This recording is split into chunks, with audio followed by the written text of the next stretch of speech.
नमस्कार, मैं हूं खुशी लाल और आप देख रहे हैं सीधी नजर लाइव। दिन भर की खबरों को जानने से पहले नजर डालते हैं आज की सुर्खियों पर।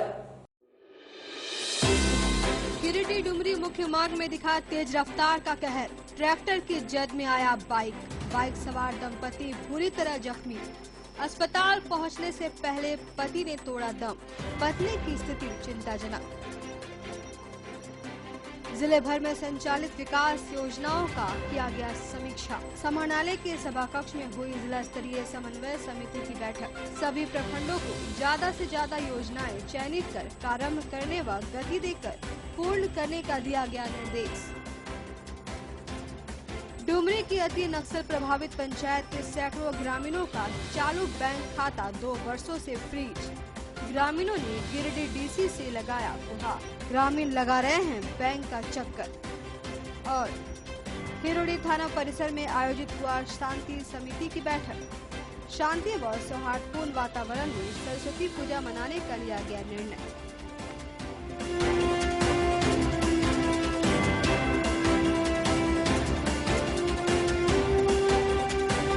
अब खबरें विस्तार से। गिरिडीह डुमरी मुख्य मार्ग पर बाइक और ट्रैक्टर में टक्कर हो गई। हादसे में बाइक सवार अंसारी दंपति गंभीर रूप से घायल हो गए। अस्पताल ले जाने के दौरान पति ने दम तोड़ दिया, जबकि पत्नी की स्थिति गंभीर बताई जा रही है। गिरिडीह में तेज रफ्तार का कहर थमने का नाम नहीं ले रहा है। तेज रफ्तार के कारण आए दिन लोग इसका शिकार बन रहे हैं।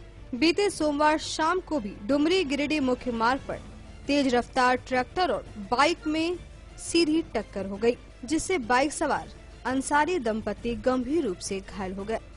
इस दौरान अस्पताल ले जाने के क्रम में पति ने दम तोड़ दिया। बताया जाता है कि बाइक सवार अपने घर जाने के दौरान तेज रफ्तार ट्रैक्टर की जद में आ गए। हादसे में बाबूजान अंसारी और उसकी पत्नी खतीजा बीबी बंदरकुप्पी काला पत्थर के समीप एक ट्रैक्टर के धक्का लगने से गंभीर रूप से घायल हो गई। इस दौरान अस्पताल पहुंचने के पहले ही बाबूजान अंसारी की मौत हो गई। वहीं उनकी पत्नी को बेहतर इलाज के लिए धनबाद रेफर किया गया है। सामान खरीदने के लिए गिरिडीह से वापस जा रहे थे, उसमें एक्सीडेंट किया। बाइक से हम नहीं थे, बाइक चला रहा था जो डेट कर गया। वही क्या नाम है? बाबूजान अंसारी। कौन सा गाड़ी मारा सो पता नहीं, लेकिन सुनते हैं ट्रैक्टर वाला मारा। बंदरकुप्पी काला पत्थर है। हाँ, पता नहीं गाड़ी कहाँ है, पता नहीं है, बाइक भी पता नहीं है।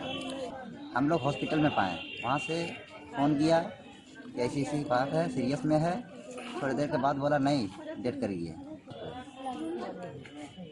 5-6 बजे के बीच में हम यही चाहते हैं कि उसका कुछ मुआवजा मिल जाने से बहुत अच्छा है।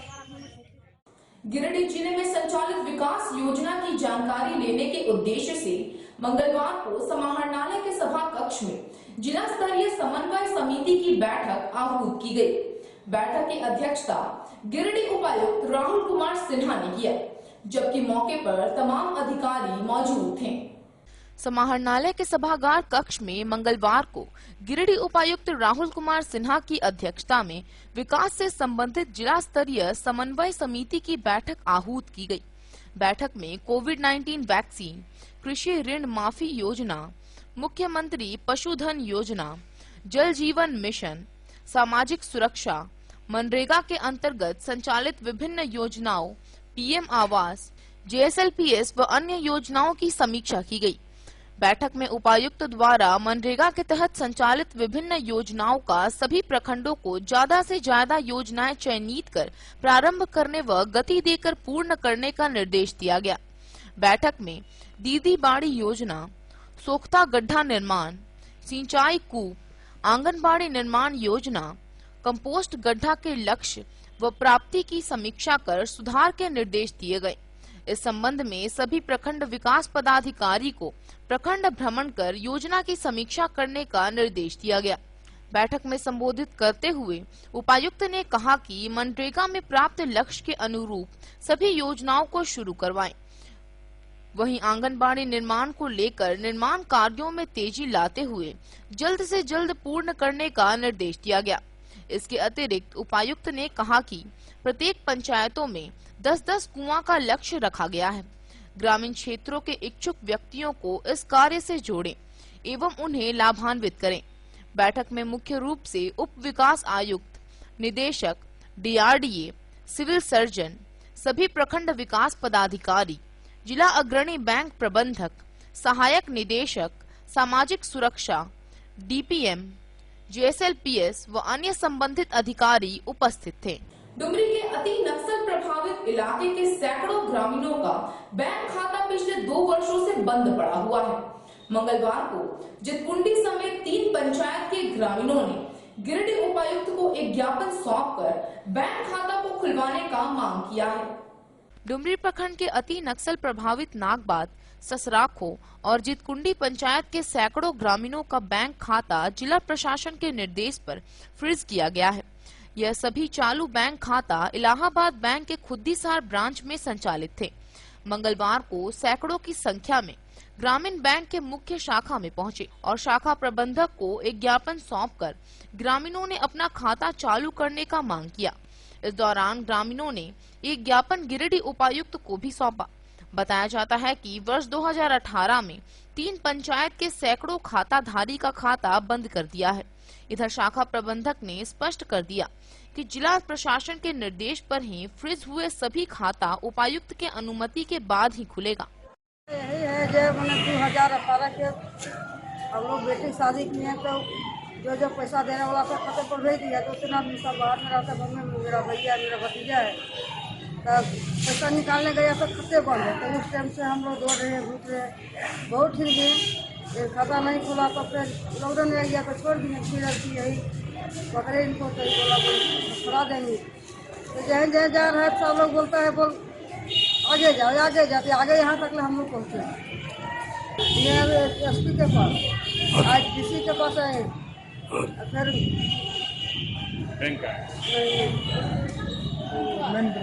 जगन्नाथ माता के लिए चाहते हैं वो हम लोग के साथ। हम सब गरीब हैं, हमको खाता बने नाम है देश आते हैं सर, सब वही में पैसा जाता है। 1,000 रुपया है, पहले था 11,000 से 25,000 हो गया। मैंने सब नरेगा वाला निकासी नहीं होता था। हम लोग बहुत गरीब आदमी हैं, हो जाएगा तो अच्छे होगा। समस्या यही है, हमारा लड़की के शादी है और पैसा अकाउंट में जब ऐसे निकलबे ना कर रहा है, जमा जरा कर परेशानी ऐसे हम मैनेजर जीवन खोले ये खाता यार हुआ जब अप्लाई करो और जब निकासी यार बाहर करो लिए और फिर जब निकासी करे गए तो निकलबे ना कर ले। इसलिए मामला में फंस गए। यही मामला फंसले हमारा पता ना है। ये दौड़ते दौड़ते मन हम वैसे लॉकडाउन हो गए तो लॉकडाउन के वास्ते 1 साल तो दौड़ ना पाली। अब लड़की के शादी ऐसा लगेले या कैसे पैसा निकाले खतरा नहीं हम आदमी लगेले दौड़े खाते वो भी ना पाए निकाले। कौन बैंक में खाता है? इलाहाबाद बैंक, खुदी सर के बैंक है हेड पर। 3 साल हो गए, 2 साल। कितना पैसा जमा? 30,000। अभी बढ़ रहा है, इससे गैस वाला ऊपर में पैसा हुआ है, इसे मोदी जी का ओकरे में है या कहते माटी के राशन वाला ओकरे में घुस रहे। पहले मतलब 20,000 रुपया हमारा था कि डुमरी प्रखंड के नागाबाद पंचायत के अंतर्गत खुद्दीसार ब्रांच इलाहाबाद जो है वो जैसे उसका मैनेजर साहब का कहना है कि जब तक आप गिरिडीह ब्रांच में नहीं जाइएगा तब तक वो ब्रांच का मैनेजर साहब हम लोग को नहीं भेजेंगे, तब तक हम लोग नहीं टूट पाएंगे, नहीं तोड़वा पाएंगे। तो इसी की वजह से ये माँ बहन लोग पूरे गरीब महिला लोग हैं। अब महिला के प्रति देखिए, कल एक्सीडेंट कर गया उसका हस्बैंड हॉस्पिटल जाना था, उसके लिए भी समस्या था। दूसरी बात है बेटी का शादी भी करना था, उसका भी समस्या था। कोई बिजनेस के लिए बैंक में पैसा रखा, उसको भी निकासी करने की वजह से गरीब आदमी है, जीवन यापन कैसे चले, ये तो बहुत बड़ा दुखद है। आज 2 साल हो गया, बता दें इसके आला कमान पदाधिकारी लोग क्या करते हैं, बड़ा दुखद है। और दुखद इस बात पर है कि ये गरीब आदमी का कोई सुनने वाला है नहीं। जितने भी सारे जनप्रतिनिधि वही हाल है, एक को भी सरकारी ब्रांच ऑफिस में जाते कोई सुनने वाले नहीं, ये बड़ा दुखद है। SP साहब के पास भी हम लोग मिले हुए थे, वो आश्वासन दिए कि हो जाएगा, अभी तक हुआ नहीं है। वो बोले कि हम भेज दिए हैं, अभी तक वहाँ मैनेजर साहब के पास नहीं गया, तब तक नहीं आएगा, तब तक वो करवा नहीं पाएगा। इसलिए गरीब जनता के लिए कोई कुछ करने वाले नहीं है, बड़ा दुखद है। इसलिए मेरा भी दिमाग में है कि माँ बहन को यदि किसी का यदि सेवा हो जाए, कोई बिजनेस करना चाहता है, कोई हॉस्पिटल में भर्ती है, कोई और कुछ है, बहुत सारे लोग घर बनाने का दिक्कत है, बहुत बड़ा समस्या है सर। 200 लोगों का खाता बंद है, ये बहुत बड़ा दुखदार 2 साल से आज बंद है। पता नहीं डुमरी प्रखंड के उत्तराखंड क्षेत्र में नागाबाद है, खुद्दीसार है, जितकुंडी पंचायत है और जरीडी पंचायत है, बड़की बैरगी और गहरा सियाड़ी, ये 7 पंचायत का मामला है।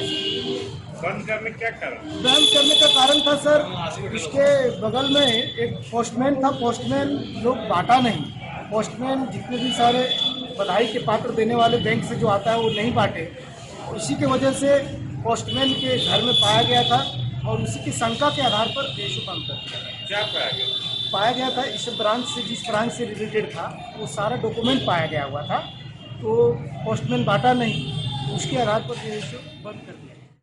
जन समस्या को लेकर धनबाद विधायक सह पूर्व मुख्यमंत्री बाबूलाल मरांडी गांवा पहुंचकर लोगों से मिले और उनकी समस्याओं से अवगत हुए। मौके पर भाजपा के कई कार्यकर्ता मौजूद थे। गांवा भाजपा कार्यालय में मंगलवार को धनबाद विधायक सह पूर्व मुख्यमंत्री बाबूलाल मरांडी ने लोगों से मुलाकात कर उनकी समस्याएं सुनी व समाधान का आश्वासन दिया। पत्रकारों से बात करते हुए उन्होंने कहा कि क्षेत्र कृषि प्रधान क्षेत्र है, अतः क्षेत्र में सिंचाई की सुविधा बहाल करने को लेकर लगातार प्रयत्न किया जा रहा है। क्षेत्र में डिग्री कॉलेज की स्थापना के लिए भी वे लगातार प्रयासरत है। सरकार की नई शिक्षा नीति को लागू करवाने को लेकर सदैव प्रयासरत है। रोजगारमुखी शिक्षा को लागू करवाने पर वे प्रयास कर रहे हैं। कहा कि कृषि कानून को किसानों के हित में बनाया गया है, लेकिन कुछ लोग किसानों को बरगलाकर हाय तौबा मचा रहे हैं। वास्तव में कृषि कानून का विरोध करने वाले वही लोग हैं जिन्हें जनता ने नकार दिया है। उक्त आंदोलन में विदेशी फंडिंग की बात भी सामने आ रही है। सरकार की लोकप्रियता से घबराकर कुछ दल इस प्रकार से विरोध कर रहे हैं। भाजपा सदैव किसानों के पक्ष में काम करती रहती है। देखिए, विकास के लिए सबसे अधिक जो रोजगार देने वाला क्षेत्र है वो कृषि का क्षेत्र है और ये क्षेत्र कृषि प्रधान भी है और उसके लिए सिंचाई की सुविधा लोगों को उपलब्ध कराना। तो हम समझते हैं कि अगला जो कदम होगा, काम होगा, वो सिंचाई पर हम लोग जोड़ देंगे। चलिए, डिग्री कॉलेज भी समय पर हो जाएगा। अभी तो हमें लगता है कि हमारा तो अपना थ्योरी होता है, डिग्री कॉलेज से बेहतर है कि +2 तक बच्चों को अच्छी शिक्षा मिले। और आपने देखा होगा कि भारत सरकार ने भी जो नई शिक्षा नीति लागू की है, उन्होंने उस पर काफी कुछ ध्यान दिया है कि बच्चे अपने इच्छा के अनुसार शिक्षा प्राप्त कर सके। कहने का अर्थ है कि वो तकनीक की ओर लोग बढ़ सके, ताकि वो रोजगार उन्मुख भी हो और रोजगार से भी लोग जुड़ सके। तो हम जो कह रहे थे कि +2 तक शिक्षा अच्छी हो और उसके बाद फिर ट्रेड बच्चों के लिए बदल जाए, क्योंकि तकनीकी उनको शिक्षा कैसे उपलब्ध हो गांव क्षेत्र में ही, ताकि कहीं भी बच्चे जा करके फिर सरवाइव कर सके। नहीं तो आज बहुत से बच्चे BA पास कर गया, MA पास कर गया, लेकिन बच्चे यूं ही पड़े हुए हैं डिग्री लेकर के, रोज घूमते रहते हैं, उनके अनुसार कोई जॉब नहीं मिलता है। इसलिए देश के प्रधानमंत्री नरेंद्र मोदी जी ने वर्षों बाद जो देश में एक नई शिक्षा नीति लागू की है, अब हम लोग चाहेंगे कि झारखंड सरकार भी उसको समय से उसको इम्प्लीमेंट करावे यहाँ पर। तो हमें लगता है समय पर वो इम्प्लीमेंट करा देंगे तो फिर हो जाएगा। उसके बाद डिग्री कॉलेज तो है ही, उसमें कोई दिक्कतें नहीं है। तो हम भी जान रहे हैं पूरे राज्य में, कल हम देखे अखबार में भी छापा था कि पूरे प्रदेश में अगर सबसे अधिक शिकायत है या करप्शन है वो थाना और अंचल। हम तो शुरू से ही बोलते रहे हैं, लेकिन कल मैंने देखा किसी अखबार में प्रमुखता से छापा हुआ था। तो इसके लिए आप लोग द्वारा कुछ तो प्रयास किया जा रहा होगा? हम लोग तो यही प्रयास करेंगे ना, आवाजें उठाएंगे ना, सरकार को बोलेंगे कि भैया इस क्षेत्र में करप्शन है और उससे अधिक क्या कर सकते हैं। जब सरकार बनाएंगे तब फिर इसको हम लोग ठीक कर देंगे। कृषि बिल तो अच्छे सरकार ने किया है। कृषि बिल में जो सरकार ने जो प्रावधान किया है किसानों के लिए, पहले किसान अपने उत्पाद को मंडी में ही बेच पाते थे, बाजार समिति में ही बेचते थे, उसे बाहर बेचना उनके लिए दिक्कतें होती। अब मोदी जी ने जो कानून बनाए, उस कानून में ये प्रावधान किया कि किसान जहां चाहे, जहां उनको दाम मिले, वाजिब दाम मिले, वहां किसान बेच सकता है। मंडी में भी बेच सकता है, मंडी से बाहर भी बेच सकता है। पूरा देश एक बाजार के रूप में किसानों के लिए उपलब्ध कराए। अब किसान समूह में भी कुछ बाहर अनाज को बेच सकते हैं या अपने उत्पाद को बेच सकते हैं, या व्यक्तिगत रूप से भी, जैसे गाँवों में कोई उत्पादित हुआ तो जहां उनको बाजार अच्छा लगे कि दिल्ली भी पहुंचा सकता है। अब तो कम्युनिकेशन भी बहुत सुविधाएं हो गई।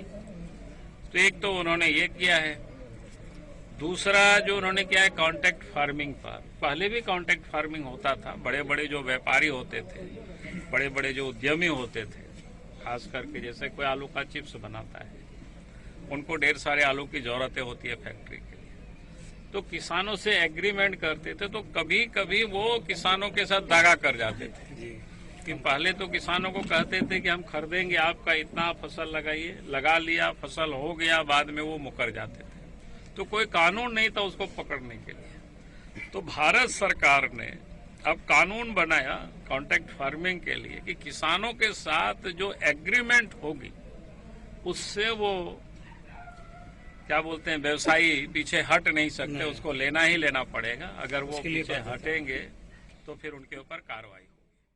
केंद्र की मोदी सरकार द्वारा पारित किया गया कृषि कानून बिल को वापस लेने की मांग करते हुए कांग्रेस कमेटी ने आंदोलन की रूपरेखा तैयार की है। मंगलवार को डुमरी प्रखंड कमेटी ने एक प्रेस कॉन्फ्रेंस आयोजित कर किसानों के समर्थन में अंतिम क्षण तक लड़ाई जारी रखने का घोषणा किया। डुमरी में अखिल भारतीय कांग्रेस कमेटी की ओर से एक प्रेस कॉन्फ्रेंस किया गया, जिसमें कांग्रेस जिला प्रभारी जवाहरलाल महता ने बताया कि भारतीय कांग्रेस कमेटी के अध्यक्ष रामेश्वर उरांव के निर्देश पर प्रेस कॉन्फ्रेंस का आयोजन किया गया है, जिसमें केंद्र सरकार द्वारा 3 काले कानून लागू किए गए हैं, जो केंद्र सरकार द्वारा कृषि कानून के विरोध में लगातार 70 दिनों से किसान आंदोलन कर रहे हैं, लेकिन केंद्र सरकार के कानों पर जूं तक नहीं रेंग रही है। केंद्र सरकार उद्योगपतियों को फायदा पहुंचाने में लगी हुई है। इसी को लेकर एक प्रेस कॉन्फ्रेंस का आयोजन किया गया। इस दौरान कांग्रेस की ओर से केंद्र सरकार पर जमकर हमला बोला गया और कहा गया कि केंद्रीय कृषि मंत्री के द्वारा संसद भवन के सदन में मंत्री का बयान देश को गुमराह करने का काम कर रही है और उनका दिया हुआ संसद में बयान आपत्तिजनक है। आगामी 10 फरवरी को प्रखंड स्तर पर विरोध प्रदर्शन कांग्रेस की ओर से की जाएगी, जबकि 13 फरवरी को जिला स्तर पर पदयात्रा का कार्यक्रम रखा गया है। वहीं किसानों के समर्थन में 20 फरवरी को प्रमंडल स्तर पर रैली का आयोजन किया जाएगा। इस दौरान उनके साथ कांग्रेस जिला अध्यक्ष नरेश वर्मा, प्रदेश प्रतिनिधि उपेंद्र सिंह, राजेश कुमार, सुखदेव सेठ, महेश भगत, उर्मिला देवी सहित कई लोग मौजूद थे। भारतीय कांग्रेस कमेटी के निर्देश पर केंद्र सरकार द्वारा पारित 3 काले कानून की आपसी हेतु झारखंड कांग्रेस कमेटी के अध्यक्ष माननीय डॉक्टर रामेश्वर उरांव जी के दिशा निर्देश पर आज ये प्रेस वार्ता हम लोग कर रहे हैं। इस प्रेस वार्ता का मुख्य उद्देश्य है कि इस कपकपाती ठंडी में जो हमारे देश के अन्नदाता हैं, जो हमारे किसान हैं, आज विगत 70 दिनों से आंदोलनरत हैं, लेकिन सरकार के कान पर जूं नहीं रेंग रही है। आज एक तरफ पूरे देश के किसान हैं और दूसरे तरफ पूंजीपतियों के हाथ को मजबूत करने के लिए सरकार अथक प्रयास कर रही है कि किसी भी हालत में हम इस कानून को आपस नहीं लेंगे। उसी को देखते हुए पूरे कांग्रेस पार्टी पूरे भारतवर्ष में किसानों के समर्थन में हम लोग आंदोलन कर रहे हैं। आज इस बीच में केंद्रीय कृषि मंत्री सदन में वक्तव्य में सांसद को गुमराह करने और देश को भी गुमराह करने का काम कर रहे हैं। 3 कानूनों में संशोधन करने की बात स्वीकार कर चुकी है। ऐसे में कृषि मंत्री का सांसद में दिया गया वक्तव्य बेहद आपत्तिजनक है, जो हिंदुस्तान के मंडी सिस्टम को, एग्रीकल्चर मार्केट्स को खत्म करना। दूसरा है जिसमें हिंदुस्तान के सबसे बड़े बिजनेसमैन 3, 4, 5 बिजनेसमैन जितना भी अनाज स्टोर करना चाहते हैं, जितना भी अनाज होल्ड करना चाहते हैं, लाखों टन का भंडारण करना चाहते हैं, अगर इनको ये इजाजत दी गई तो किसान दाम को नेगोशिएट नहीं कर पाएगा। तीसरा है कि सबसे अजीब कानून है कि किसान अपनी कठिनाई को कोर्ट में नहीं ले जा सकती। तो जब हम कोई भी अनाज हम उगा रहे हैं, हम अनाज का दाम भी फिक्सेशन नहीं कर सकते हैं। सरकार जो चाह रही है, जो बिजनेसमैन चाह रहे हैं, जो पूंजीपति चाह रहे हैं कि अपने स्टोर में हमसे कौन भाव में लेकर अपना स्टोरेज करेगी, और पूरे किसान हम कोर्ट में भी उसके विरोध में हम नहीं जा सकते हैं। और सरकार कहती है, आपका केंद्रीय मंत्री सदन में कहते हैं कि इसमें कौन सा चीज काला है ये बताना चाहिए। जब आप 18 चीज पर संशोधन करने के लिए आप तैयार हैं, 18 कानूनों में 18 संशोधन करने में तैयार हैं, फिर भी आप कहते हैं कि इसमें काला क्या है। तो पूरे काला ही जब है, पूरा कानून ही आपका काला है। कांग्रेस पार्टी के डुमरी प्रखंड कमेटी ने मंगलवार को सहायता केंद्र शिविर का आयोजन किया। शिविर में प्रखंड के जमीन संबंधी लोगों की शिकायतें और आवेदन को लिया गया। मौके पर पार्टी के कई नेता उपस्थित थे। डुमरी प्रखंड मुख्यालय में कांग्रेस पार्टी की ओर से मंगलवार को सहायता केंद्र शिविर लगाया गया, जिसमें प्रखंड के जमीन संबंधित लोगों की शिकायतें और आवेदन को लिया गया। इस दौरान कांग्रेस के जिला अध्यक्ष नरेश वर्मा ने बताया कि लगातार देखा जा रहा है कि क्षेत्र के लोगों की जमीन संबंधी काम अंचल कार्यालय में नहीं हो रहा है, जिसमें रसीद कटाना, म्यूटेशन, जमीन ऑनलाइन करना, इन्हीं को लेकर प्रखंड कार्यालय में सहायता केंद्र शिविर लगाकर असहाय लोगों के आवेदन को लिया जा रहा है, और जो काम अंचल कार्यालय में होगा उसे अंचल कार्यालय में कराया जाएगा, और जो जिला स्तर के कामों को डीसी से मिलकर कराया जाएगा। इस दौरान बड़ी संख्या में प्रखंड मुख्यालय में आवेदन लिया गया। डुमरी प्रखंड में जमीन संबंधी जो कई मामले हैं जिनका निष्पादन नहीं हो पा रहा है, किसी का ऑनलाइन में नाम नहीं है, किसी का मोटेशन नहीं हो पा रहा है, ये काफ़ी जटिल समस्या है। चुनाव के पूर्व में हमारी पार्टी ने इस बात को वादा किया था कि जब हम लोग की अगर सरकार बनेगी तो ऐसे मुद्दों को हम लोग देखेंगे, उनका काम कराने का। ये प्रदेश के निर्देशानुसार सभी प्रखंडों में इस तरह के कैंप लगाई जा रही है। आज लगी, फिर एक बार और लगेगी। तो आज कई एप्लीकेशन लोगों का आ रहे हैं, जहाँ काफ़ी उन लोगों को कठिनाइयाँ हैं, तो उनका हम लोग एक एप्लीकेशन भी कलेक्ट कर रहे हैं, और इन एप्लीकेशनों को ले करके हमारे प्रखंड अध्यक्ष सीओ से मिलेंगे। सीओ साहब उसको देख करके उस पर निष्पादन करने का काम करेंगे। अगर वो इस पर इंटरेस्ट नहीं लेते हैं तो निश्चित रूप से वो मेरे पास आएंगे, हम लोग इनका लेकर के उपायुक्त और एसी साहब से मिलेंगे और उसको निष्पादन कराने का प्रयास करेंगे। इन्हीं मुद्दों को लेकर के कैंप लगाई गई है।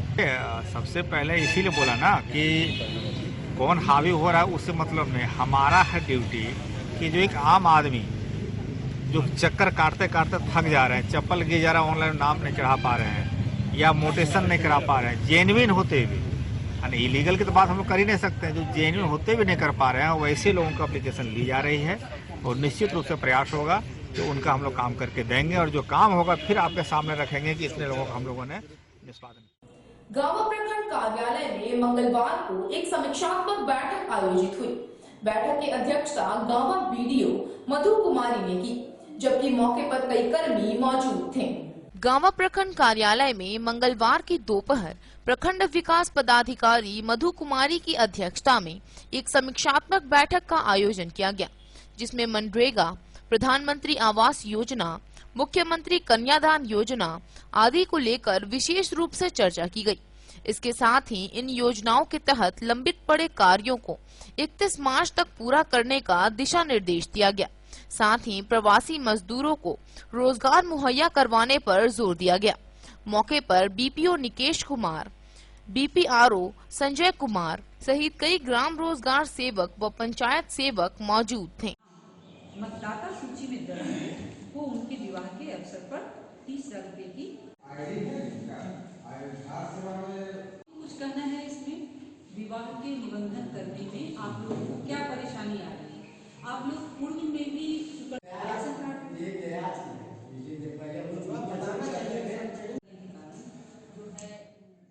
सरस्वती पूजा को लेकर मंगलवार को हिरोली थाना परिसर में शांति समिति की एक बैठक आयोजित की गई।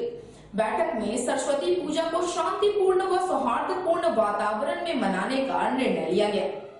आगामी 16 व 17 फरवरी को होने वाली विद्या की देवी सरस्वती पूजा को हिरोली थाना क्षेत्र में शांतिपूर्ण ढंग से संपन्न कराने को लेकर मंगलवार को हिरोली थाना परिसर में थाना प्रभारी राधेश्याम पांडे की अध्यक्षता में एक बैठक की गई। बैठक में उपस्थित पंचायत प्रतिनिधियों, समाज सेवी, प्रबुद्ध नागरिकों ने अपील किया कि सरस्वती पूजा की प्रतिमा को सभी क्लब, सरकारी एवं गैर सरकारी संस्थाओं में 17 फरवरी को ही विसर्जन कर लिया जाए। कहा गया कि जो क्लब 18 फरवरी को प्रतिमा विसर्जन करते हैं, इसकी जवाबदेही स्वयं क्लब के सदस्यों को लेनी होगी। प्रतिमा विसर्जन जुलूस में फुलहड़ एवं अश्लील गाने एवं रिकॉर्डिंग डांस नहीं होगा। पूजा के समय भक्तिमय ही गाना बजाया जाएगा। बैठक में निर्देश दिया गया कि मूर्ति शाम के अंदर विसर्जन कर ले। जुलूस के समय शराब पीकर जाने वाले तत्वों पर क्लब स्वयं निगरानी रखेंगे। अगर प्रशासन द्वारा शराब पीकर जुलूस में जाने वाले सदस्यों की पहचान की जाती है तो वैसे क्लब पर कठोर कानूनी कार्रवाई की जाएगी। सरस्वती पूजा के रास्ते में अवरोध करने वाले तत्वों पर पुलिसकर्मियों की कड़ी निगाह रहेगी। वहीं मौके पर एसआई ओम प्रकाश सिंह, राम आशीष प्रसाद सिंह, राजेंद्र सिंह, भाजपा नेता कैलाश साव, रामकृष्ण वर्मा, राजेंद्र प्रसाद वर्मा, पवन साव, श्याम पूरन सिंह, मुस्लिम अंसारी, मनोज पांडे, संजय यादव, रामानंद पांडे, भिखारी राम, कमरुद्दीन अंसारी समेत दर्जनों लोग उपस्थित थे। थाना में आगामी सरस्वती पूजा के शुभ अवसर पर शांति समिति का बैठक की गई। उस बैठक में सरस्वती पूजा समिति के सदस्य, क्षेत्र के मुखिया, जनप्रतिनिधि, गणमान्य व्यक्ति एवं मीडिया बंधु उपस्थित थे। जैसा कि हम लोगों का निर्देश भी प्राप्त हुआ है वरीय पदाधिकारी का, कोविड-19 का भी पालन करना है। दूरी बना के एक दूसरे से दूरी बनाकर मास्क का प्रयोग करें और कम से कम जो है भीड़ जुटावें। सरस्वती पूजा भसान में डीजे नहीं बजेगा, अश्लील गाना नहीं बजेगा। इस ढंग का सभी को निर्देश दिया गया। दारू शराब पीकर कोई अगर जुलूस में आता है उन पर कार्रवाई किया जाएगा। यही सब संदेश सभी को जो है दिया गया और सभी को बताया गया कि हर वर्ष की भांति शांति से सरस्वती पूजा त्योहार मनाएं। धनवार प्रखंड सह अंचल कार्यालय में मंगलवार को विधायक कक्ष का उद्घाटन पूर्व मुख्यमंत्री बाबूलाल मरांडी ने किया। मौके पर कई गणमान्य लोग उपस्थित थे। धनवार प्रखंड सह अंचल कार्यालय में नवनिर्मित विधायक कार्यालय का उद्घाटन भाजपा विधायक दल के नेता सह धनवार विधायक बाबूलाल मरांडी ने फीता काटकर किया। इस दौरान लोगों ने उनका स्वागत बुके देकर किया। मौके पर लोगों ने जमीन आदि समस्याओं से उन्हें अवगत कराया, जहां उन्होंने धनवार सीओ से बातचीत कर जमीन संबंधित समस्याओं पर पहल करने की बात कही।